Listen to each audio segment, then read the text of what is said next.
Well, hello. Welcome to the Pitchy podcast. We're your hosts, James and Stephanie.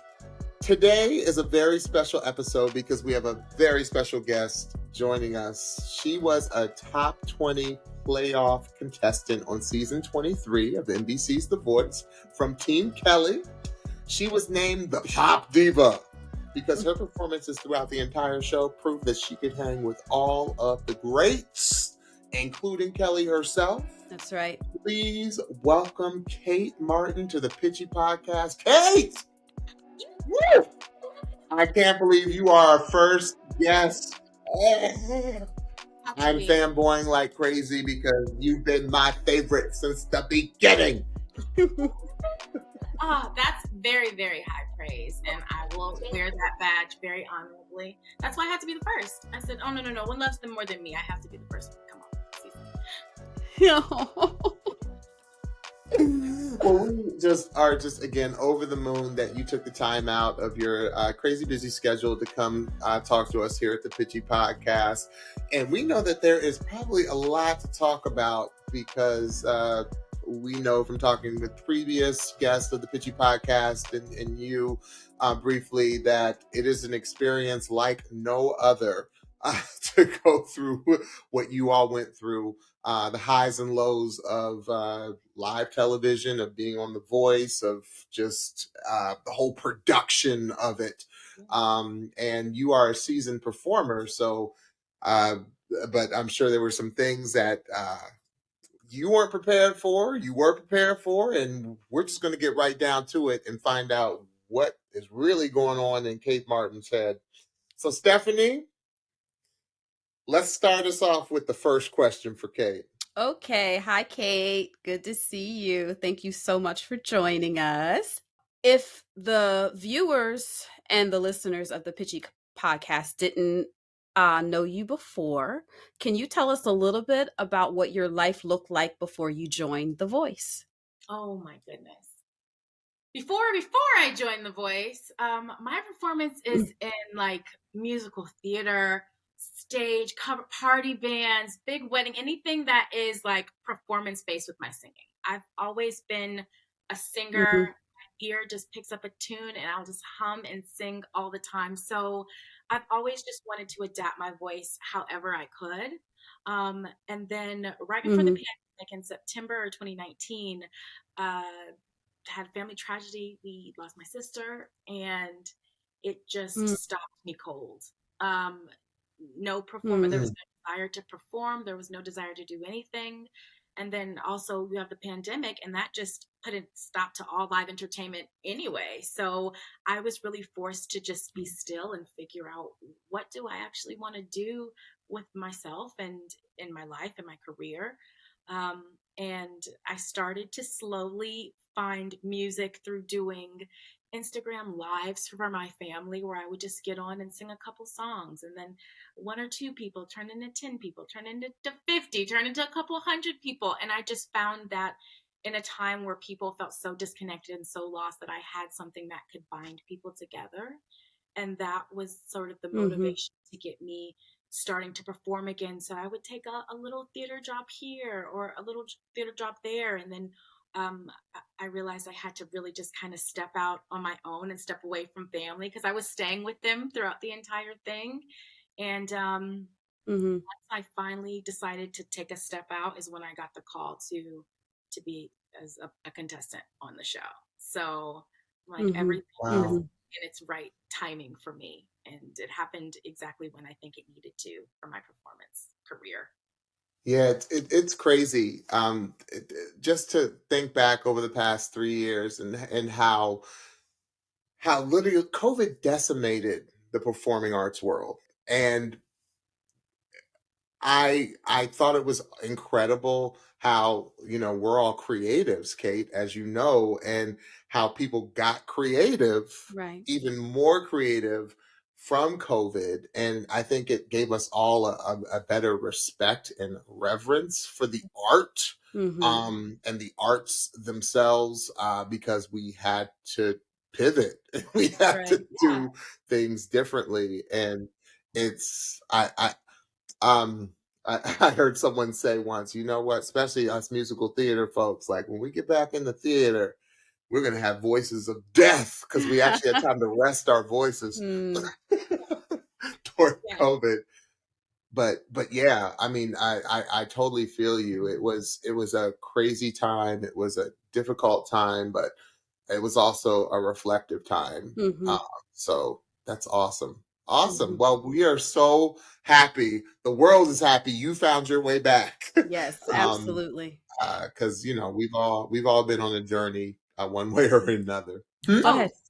I was just saying, in a What'd you lot say? of ways, the voice felt like the very beginning for me. It felt like almost a rebirth of performing, because it's one thing to perform as a singer, to say you're a singer. It's another thing to kind of look at yourself as an artist. And that's not something that I had ever done before. When you're in a theatrical production, you Hmm. adapt yourself to a character. When you're in a band, you're singing covers and you're just trying Yes. to sing them as well as the people singing the songs.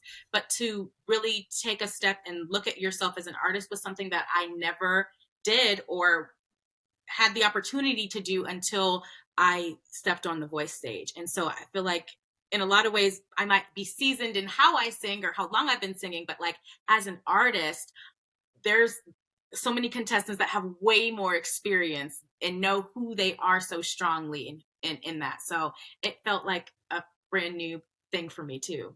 Yeah, Wow, yeah. that's I really mean, interesting. that's Kate. I can truly say that, like, you you were one of the singers this season that I felt just sang with just a zest for life. Like I just Hmm. felt like you just brought this light, and it was more than just your vocal. It was more than your artistry. It was bigger than you, and there was such passion, Hmm. and just it was phenomenal to behold, to watch. Hmm. It really was.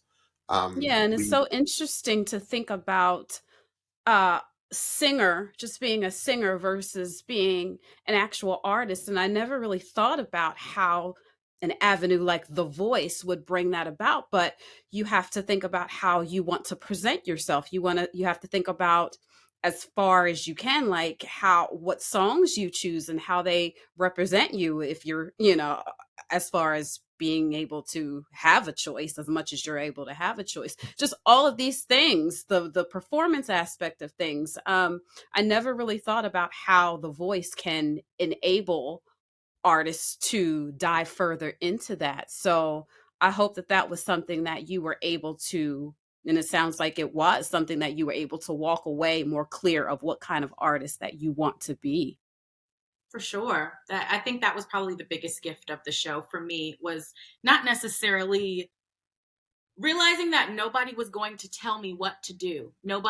There's not an answer waiting for you. I think I went into the experience because they ask you before you even say, come on to Hollywood and figure it out. They ask you, what would you like to gain? What would you like to learn from your coach? And whoever the coach may be. And I said, I want to, have talk to somebody that might hear something in my voice and like say, I think your voice would be suited for this, or I think this would be a great avenue Right. for you. And getting there and realizing that nobody can answer that question for you. You have to Mm, find that in yourself through the Hmm. opportunities to sing songs and how you perform, and just the experience as a whole. You have to find those answers yourself. So I wasn't even asking Hmm. myself those questions. I was thinking that they would be given to me, and nope. You gotta seek that. You're in yourself. Hmm. wow.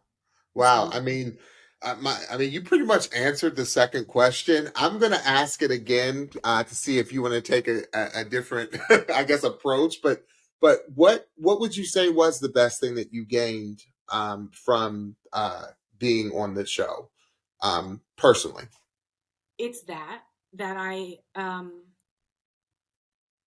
found a self-assuredness, which kind of gets taken away a little bit when you get Mm, eliminated. But I think that's just the case with everybody. I mean, anytime you get eliminated on national television, there's really no way to prepare for that. And you are so self-reflective and you Right. doubt yourself and you ask yourself, what could I have done differently? Could I, what went right. wrong? What's wrong with me? Is there a better choice, a better Right. way to go about this? And once you kind of get past that stage of getting out of the show, and you kind of get back to what you got throughout it, which was, for me, my turning point was singing Whitney. And that was just the most difficult song for me, because when I chose that song, or when I was given that song, I'm like, how am I going to sing Whitney? Like, how am I going to sing Right. song? How am I going to stand up to Whitney's song? And I was trying to sing it Right. best as I could, as Whitney would sing it. And there was just a moment where I'm like, I'm just going to have to sing this. I'm going to have to trust me. I'm going to have to trust the stylistic choices that I make and the things that feel authentic to me as a Yes. vocalist. And that's how I ended up getting to the version Yes. that I came up with. And once I did that, like, nothing, I just felt like something clicked.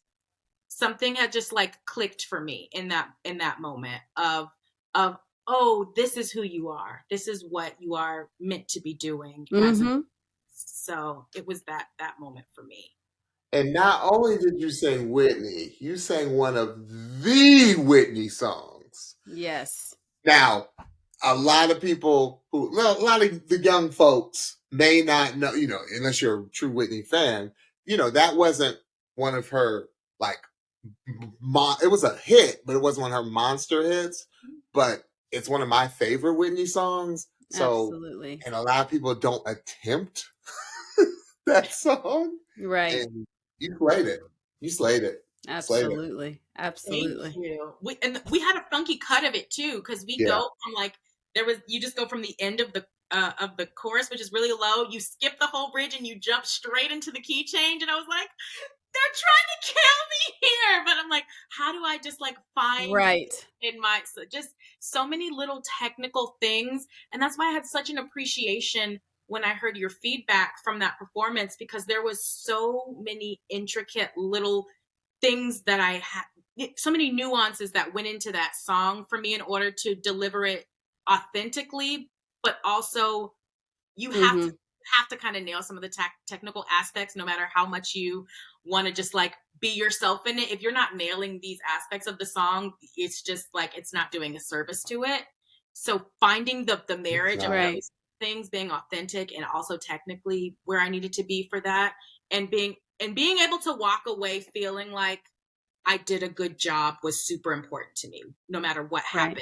Like, if I feel like I did her a service to Whitney in singing this song, then I will be okay. Yeah. And it was Cait Martin. It wasn't Cait Martin doing an imitation of Whitney Houston. Thank God. Because we don't need another imitation of Whitney. We need authentic versions of that song. Yeah. So, Cait, inquiring minds, mainly mine and Stephanie, want to know, what was your favorite performance of your own and of someone else's this season? And you can give us multiple songs. That's okay. But we really want to know. Okay, so I love all of my songs for their own individual reasons. I think I'm most proud of, performance-wise, I'm most proud of all the Man, Whitney. Like, for sure, I'm most proud of that one, because when I finished singing it, I mean, before Blake started talking, I felt like, I've done it. Like, I nailed it. I felt so good about it. I felt like I had done her so proud in that song. I really felt amazing. But with my very first song, my blind audition, I took the most creative liberty with that one and making the arrangements of that. Me and my vocal coach, Noelle Smith, who is fantastic and would recommend her to anybody that even wants to learn how to hum properly. She's amazing. That what we were able to build with that and really take the song and make it feel like my song is what I have decided that I want to do with my artistry and my music. So taking and making them feel like myself. I think that performance was probably the most authentic and close to the direction that I'm heading as an artist. So maybe my blind. Wow. Yeah. Awesome. So, whose it can be multiple, but whose performances did you really enjoy this season? Okay, I really, really, really love. This is so hard. This is so hard because it's so crazy to like think back. I mean, your season was Stephanie and I say this all the time. Like your season was it It was was so stacked. the bench was deep. Mm-hmm. Yeah, for sure. Like what a shame to have our season be the season where we cut more than half the cast in one round. Right, Like, right, Right. right. so many incredible vocalists that just just didn't deserve to go when they went, but that was just the name of Right. the game this season. That's just how the cards were laid out. So no matter how you cut it, you were going to lose good people with this format. But Mm-hmm. JB Summer's A Case of You is high, very, very high on the list. The first time I heard JB Mm-hmm. I was like, what? Nuts. Like, Right. Oh yeah. Oh yeah, I Yeah. went crazy over his voice. Crazy. I was like, yo, that's nuts. Mm-hmm. and you also have to take into consideration as well what it's like stepping on that stage for the first time and knowing that these people are sitting behind these chairs and the amount of pressure that is on the vocalist to be able to like deliver in that mode. Yes. You only stepped on the stage one time prior to that, and that was just to do like a rehearsal of the song. Other than Right. that, the first time you're on that stage with the lights, with the coaches in the chairs, with all of the audience, it's so much pressure, and to still be able to deliver, Right. you're blind. Oh my gosh. Like, so Mm-hmm. I love that. Mm-hmm. And then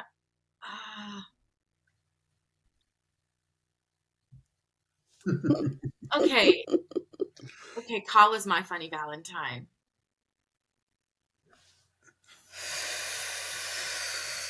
It was a masterpiece. I believe that's what we called it. It was a masterpiece. I mean, Cait, if we're keeping it 100, how many different versions of that song have we heard? Like over the years? Like, especially you being in musical theater, you've heard countless versions of that. We've heard R&B versions of that song. We've heard, just I was explaining to Stephanie, I was like, you got to understand the context of that song, like of the musical that it originally comes from and how it turned into a jazz standard and blah, blah, blah. But Kala, what she did to that song, are you kidding me? And like that unfortunately wasn't, I don't believe that was a live. I believe that was a recorded. Anyway, that was her. I know that she could stay, like if we were sitting there, it would have sounded just like that. And to hear the most beautiful thing about her voice, which I hope that everybody really appreciates, is all the nuances of the melodic choices and the intonations of her voice and her use of dynamics. Like she is incredible. Absolutely incredible. I have like 17 honorable mentions as well. It's not fair. Like, oh, give it to us. Give them to us, please. I mean, Holly's Mississippi Girl. Oh my God. Just Holly in general. I just love that girl to pieces. Right. Holly, period. I just sit there and like stare at the screen. Like, are you serious, Holly? Like, how are you sitting perfect every time you open your mouth? Holly's, she knows her voice. She's been singing for a long time. She's a person that like knows their voice and has some total control over their voice.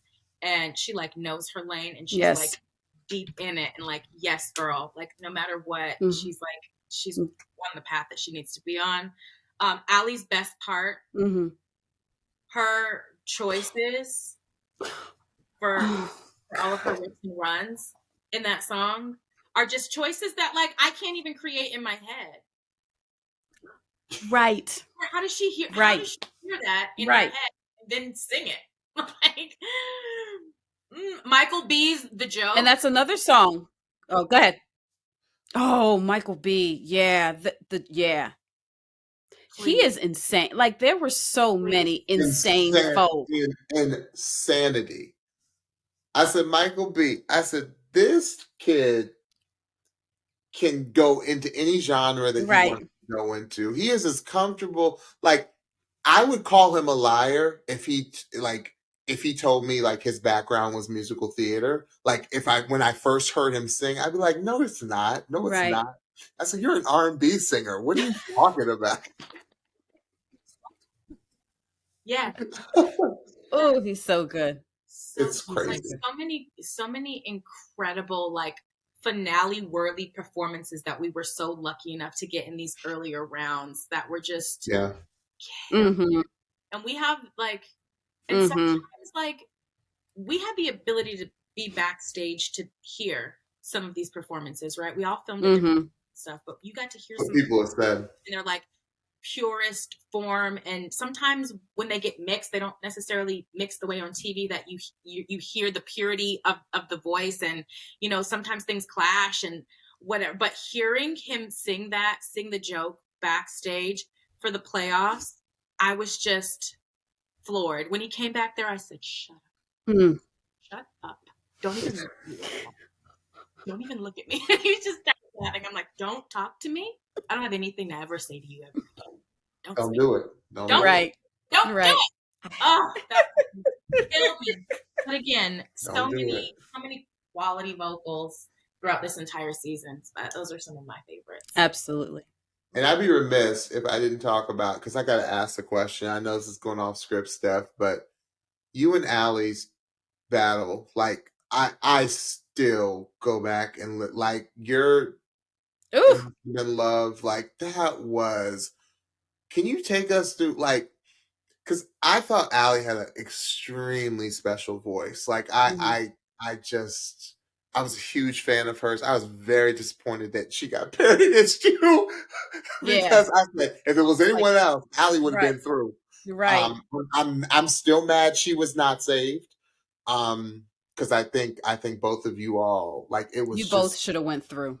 yeah, it was ridiculous. Hard agree. Like we thought like either somebody's going to get stolen or somebody's going to get the playoff pass or whatever. That's a whole other Mm-hmm. thing that got introduced this season that they're probably going to take away.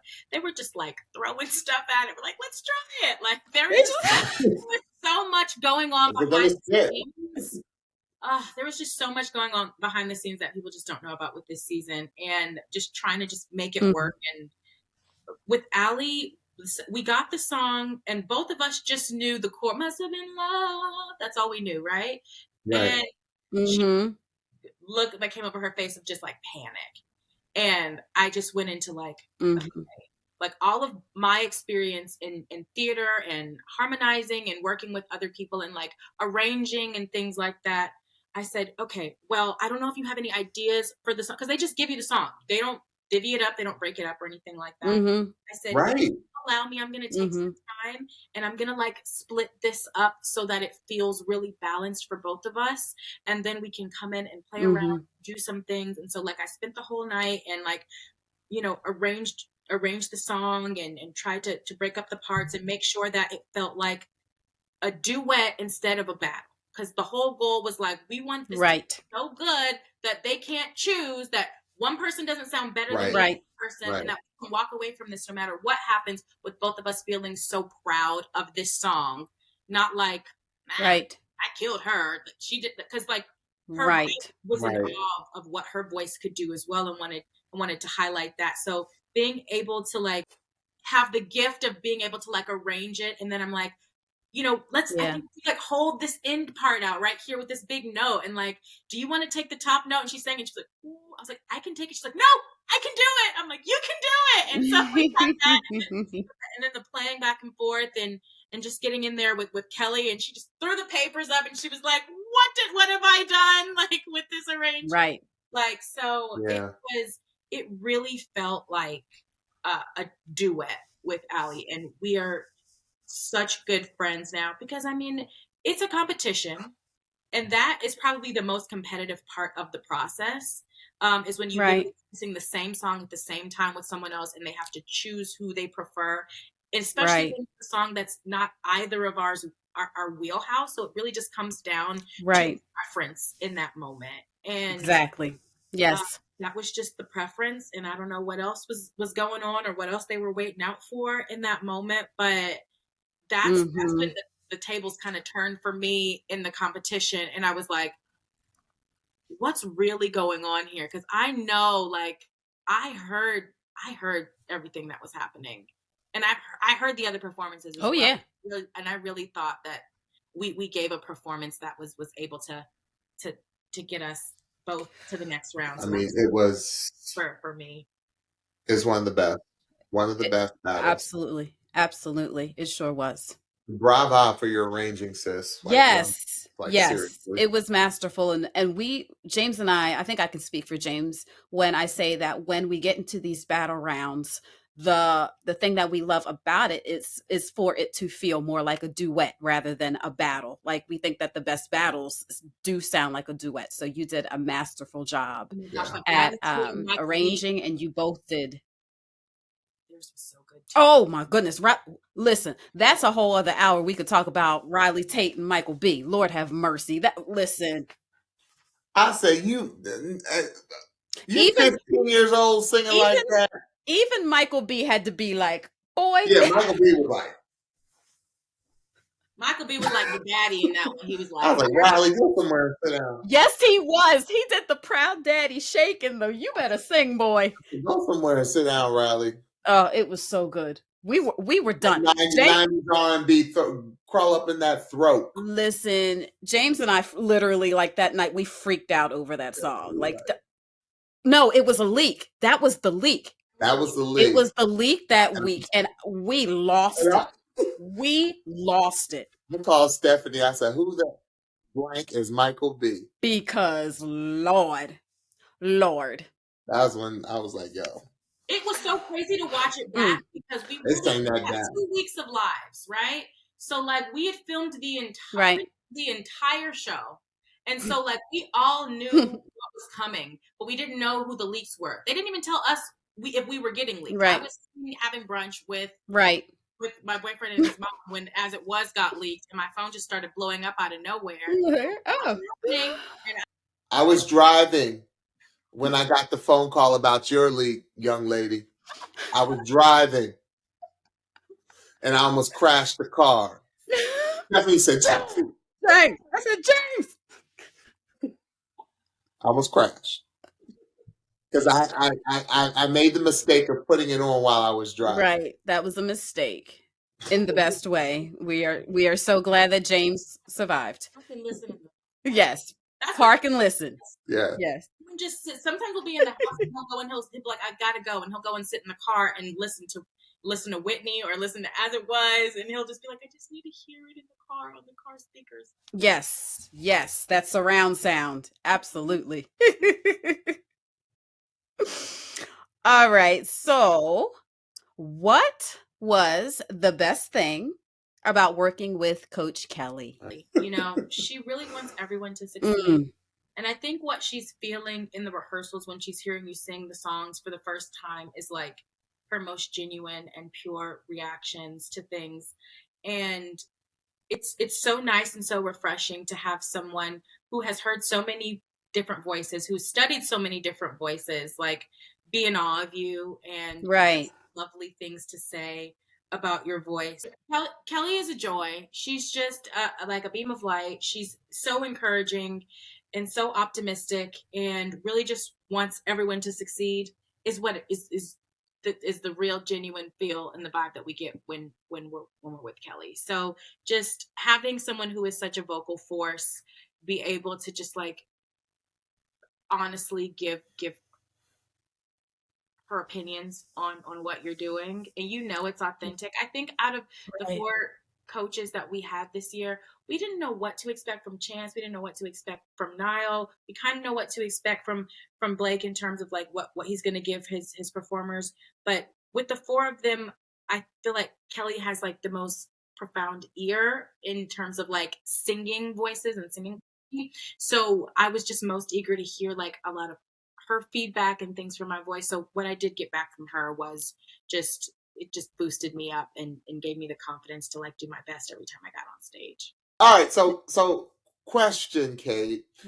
We know that you duetted with Allie, and it was a masterpiece. But what other artists from your season would you just love to do a duet with?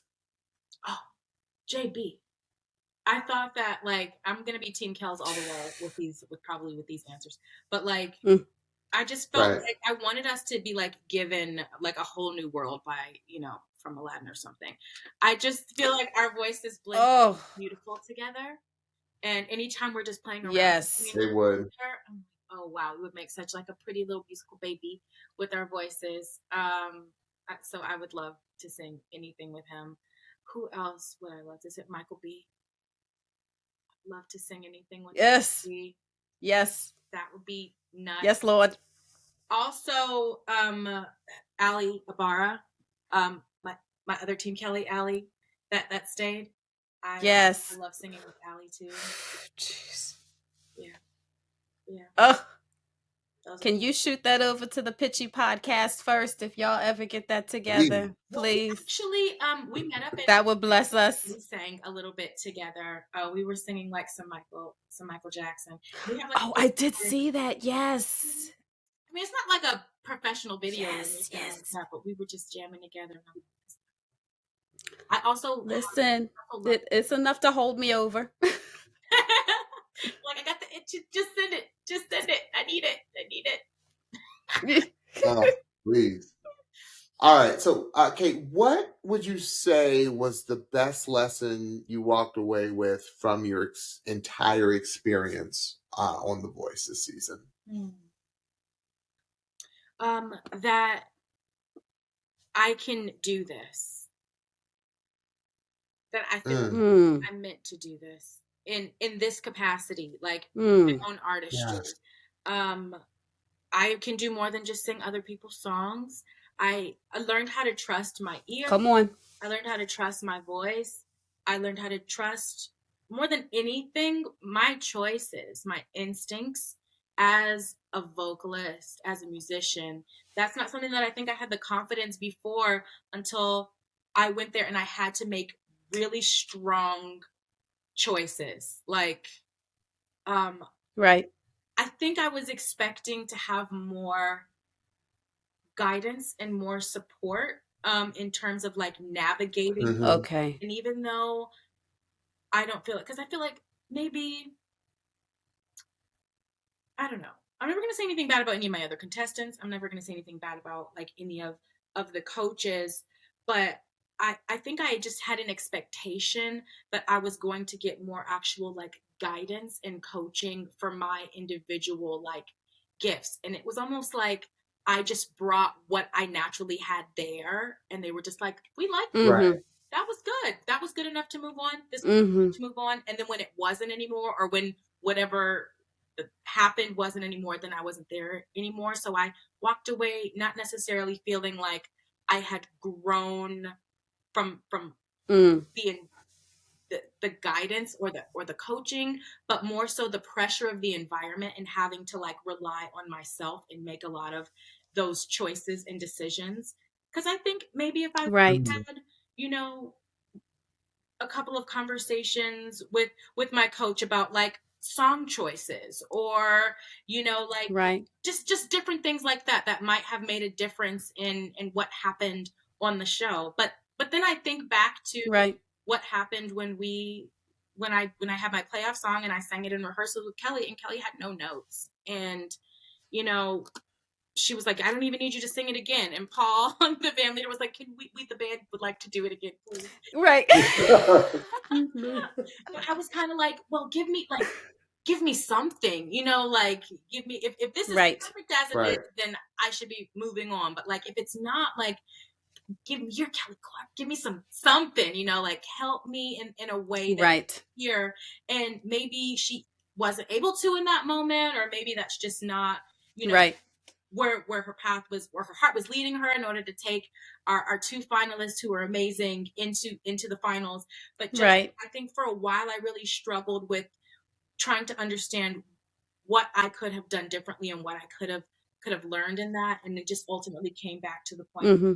like I just have to be convicted in the decisions that I make, because with every round other than the playoff round, I was able to like have something transformative happen with choosing As It Was and to arrange it in that way, and arranging the next song that neither of us really knew but found a way to make it feel cohesive for us, and then taking a Whitney song and making it feel Right. me.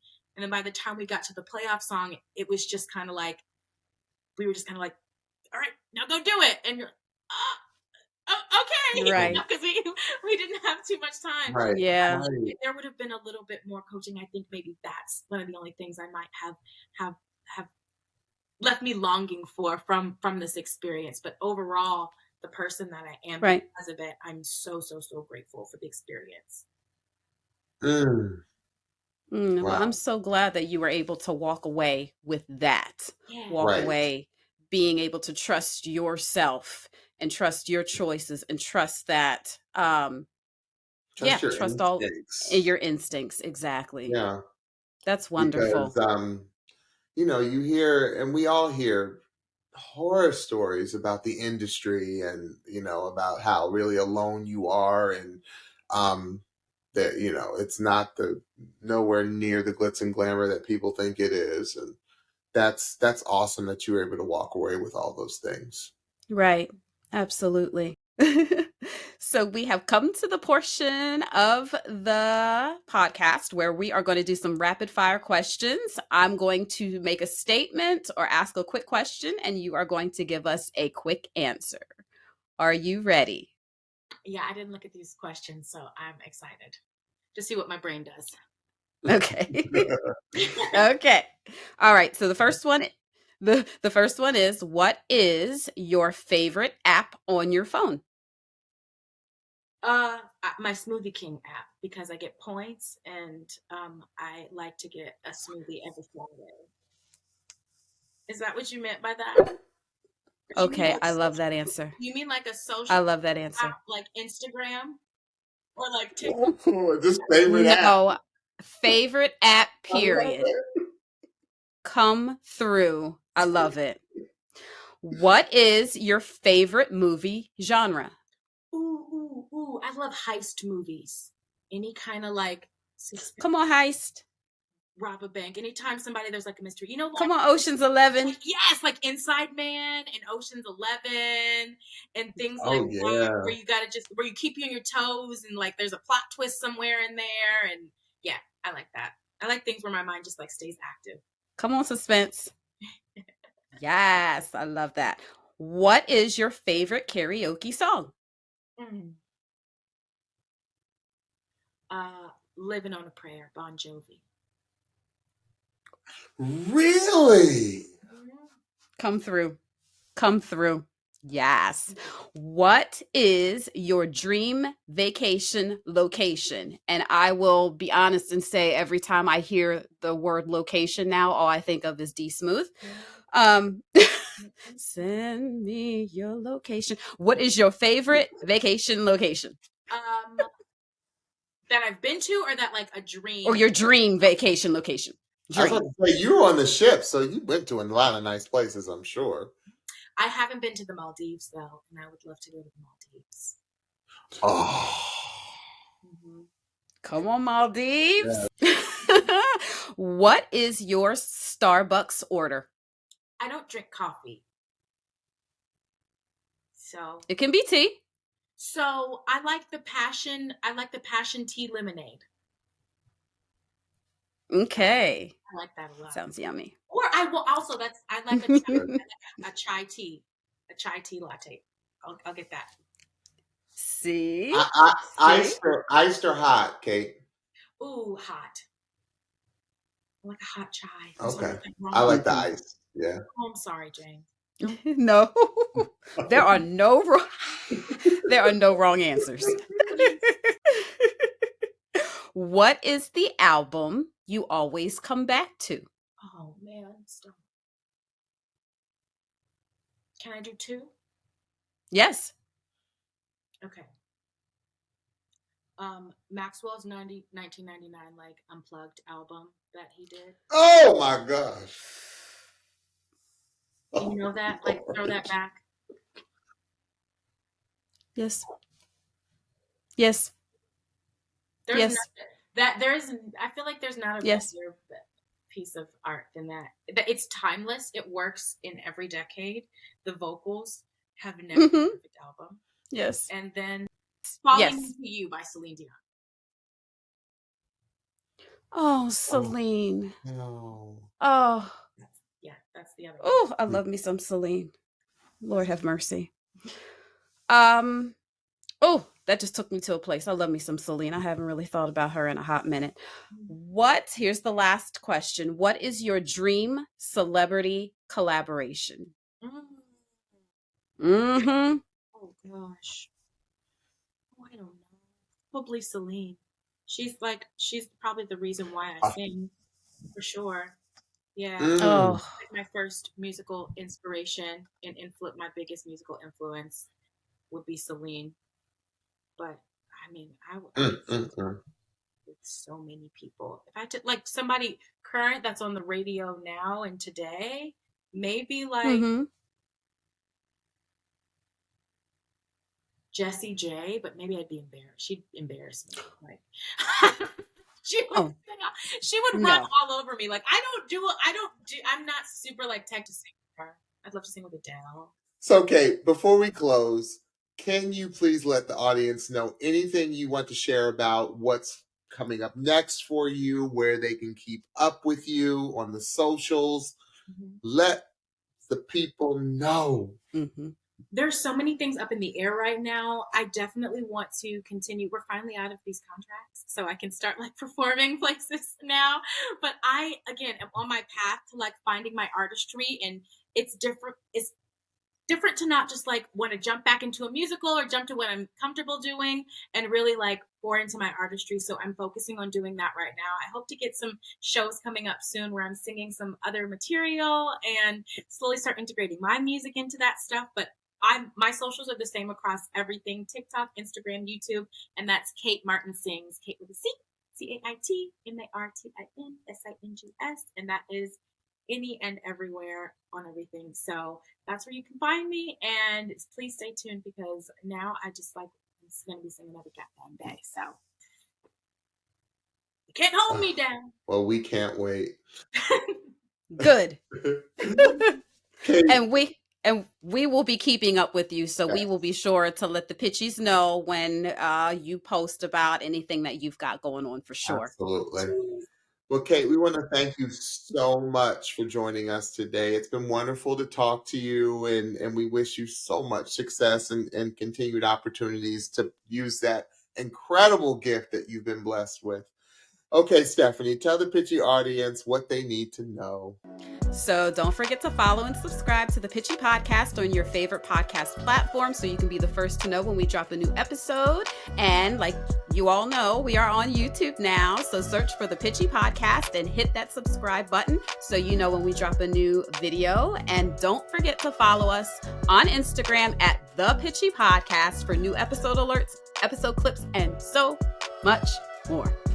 Well, until next time, friends, thanks for listening and watching, and we'll talk to you again soon. Bye-bye.